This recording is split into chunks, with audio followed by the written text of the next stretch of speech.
মেয়ে মানুষ নিয়ে ঘোরা এত সহজ না। হ্যালো এভরিওয়ান, আসসালামু আলাইকুম। আমরা আজকে চলে আসছি নদীর পার।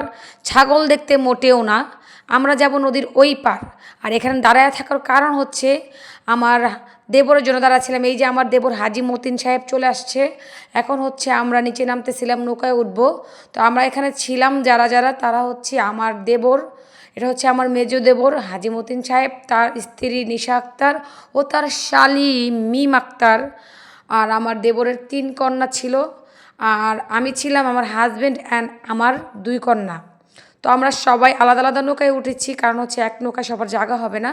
তো ওই যে আমার দেবরের বউ শালি উঠেছে এক নৌকায়, আর আমি, আমার হাজব্যান্ড ও আমার 2 মেয়ে, আর আমার দেবরের বড় মেয়েও আমাদের সাথেই ছিল। তো এই যে আমাদের নৌকা ছেড়ে দিয়েছে।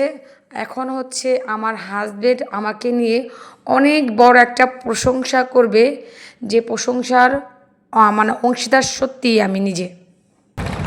এই লোকটা আজকে সকাল সকাল উঠেছে, যে লোকটা উঠে 2টা বাজে, ওই লোকটা আমার জন্য যে প্রশংসাটা করেছে, আসলে আমি তার প্রাপ্য। কারণ হচ্ছে আমি সকালে সত্যিই ঘুম থেকে উঠতে পারি না, আমার ঘুম থেকে উঠতে উঠতে প্রায় 1:30 বা 2টা বেজে যায়। তো এই যে আমার হাজব্যান্ড হচ্ছে সামনে বসছে, আমরা হচ্ছে রিক্সা দিয়ে চলে যাচ্ছি। এখন হচ্ছে ফাইনালি আমরা মার্কেটে চলে আসছি। আর আমার দেবর দেখলাম আয়সা দাঁড়ায় আছিল। তো এই যে আমরা অনেক সকাল সকাল আসছি, দেখেন এখানে একদম ফাঁকা ছিল। কারণ আমরা মেবি তখন সকাল 10:30 কি 11টা হবে আমরা গিয়েছিলাম। তো আমাদের কিন্তু নিউ মার্কেট আসার কোনো প্ল্যান ছিল না। আমরা হচ্ছে যাব স্টান মল্লিকায়। এখানে হচ্ছে আমার দেবর আর হাজব্যান্ডের ভুলের কারণে চলে আসছি। যাই হোক, এখন হচ্ছে আমরা ওভার ব্রিজ দিয়ে নূর ম্যানশন আসছিলাম, পূর্ণিমা শাড়ি অ্যান্ড 3 পিসের ঘরে। তো এখানে হচ্ছে আমাদের কোনো কিছুই পছন্দ হয়নি। আমরা চলে যাচ্ছি হচ্ছে স্টান মল্লিকার উদ্দেশ্যে। আসলে আমাদের ফাইনালি মার্কেট করার উদ্দেশ্যেই ছিল আমরা স্টার মল্লিকা যাব। তো আমার দেবর হচ্ছে স্টার মল্লিকা যাওয়ার যে রাস্তায় একটা পাঠান বাজার ছিল, মানে এটাকে পাঠান বাজার বলে। তো আমরা ওইখানেও একটু ঢুকলাম, দেবর বলল আয় আমরা এখানে একটু ঢুকি, এখানে সুন্দর সুন্দর কালেকশন আছে। তো আমাদের এখানে তেমন কিছু পছন্দ হয়নি, তার কারণ হচ্ছে আমাদের মন তো স্টান মল্লিকা যায় আছে, আমরা ওইখান থেকে কিছু কেনাকাটা করবো। এখানে আমাদের কোনো কিছু ভালো লাগলেও নিতে ইচ্ছে করতেছে না, তাই আমরা এখান থেকে কোনো কিছুই নিই। যে আমাদের বড় কাস্টমারগুলো বসে আছে দেখেন, আর দোকানদার তো অসহায়ের রাম বসে আছে। যাই হোক, এখন আমরা ফাইনালি চলে আসছি স্টান মল্লিকায়। তো স্টান মল্লিকা এখন এন্ট্রি নেব। ভালোই লাগলো, আমরা যেটাতে আসতে চাচ্ছিলাম আর কি, সেটাতে এসে পড়েছি। এখন আমরা উপরে যাব। আর মেয়ে মানুষ নিয়ে ঘোরাঘুরি তো ছেলেদের একদমই পছন্দ না, বিশেষ করে শপিং করার সময় ছেলেদের পকেট ফাঁকা হয়ে যাবে, সেই উদ্দেশ্যে ছেলেদের মনটা অনেক খারাপ থাকে। আর এই যে আমার দেবর হচ্ছে দেখাইতেছিল ওই ড্রেসটা দেখতে পারো, ওই ড্রেসটা দেখতে পারো। হ্যাঁ, যাই হোক, এখানে ড্রেসগুলো মোটামুটি সুন্দর ছিল, কিন্তু আমাদের উদ্দেশ্য ছিল আগে আমরা বাচ্চাদের কেনাকাটা করব, তারপরে হচ্ছে আমাদের জন্য কিছু কিনবো। আমার দেবরের ওয়াইফ কিছু কিনবে, আমি কিনবো, আমার দেবরের যে শালি আমাদের সাথে গিয়েছিল ও কিছু কিনবে। তো এখানে এই যে আমার ফার্স্টে যে দোকানটা ঢুকেছিলাম, সেই দোকানের কালেকশনগুলো ছিল এগুলা। যাই হোক, এই যে এই দোকানে হচ্ছে আমরা ফার্স্ট ঢুকেছি। আর এই দোকান থেকে আমার মেয়ের জন্য একটা জামা কিনবো, একটু পরে আপনারা দেখতে পারবেন।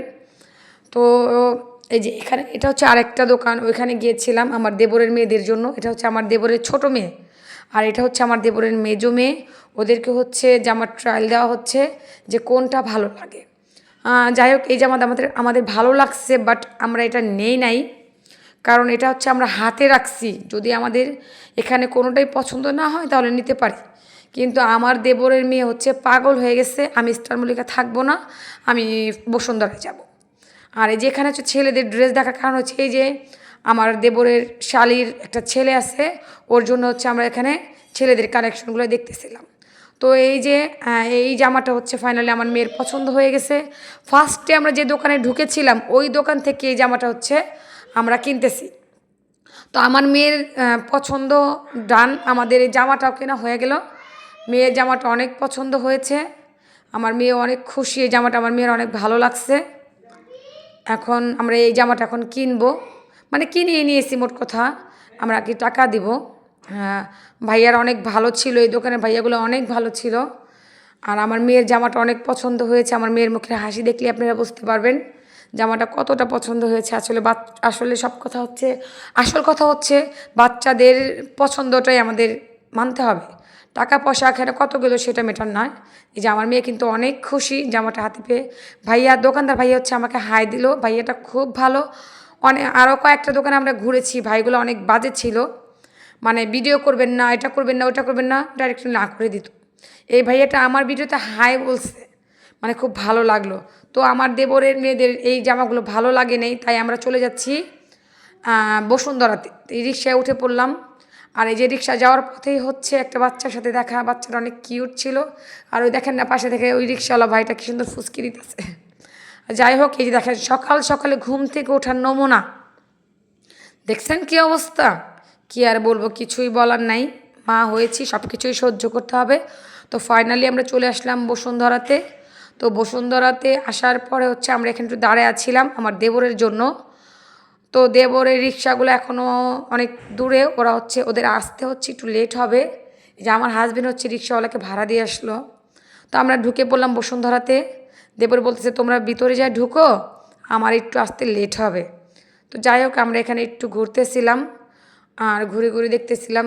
আর আমি আমার ভিডিওটা একটু বড় করব না, মানে এই ভিডিওটা বড় করব না, কারণ হচ্ছে আমি বসুন্ধরাতে আমরা কি করলাম, অনেক কিছু করেছি, সব ভিডিও আরেকটা ভিডিও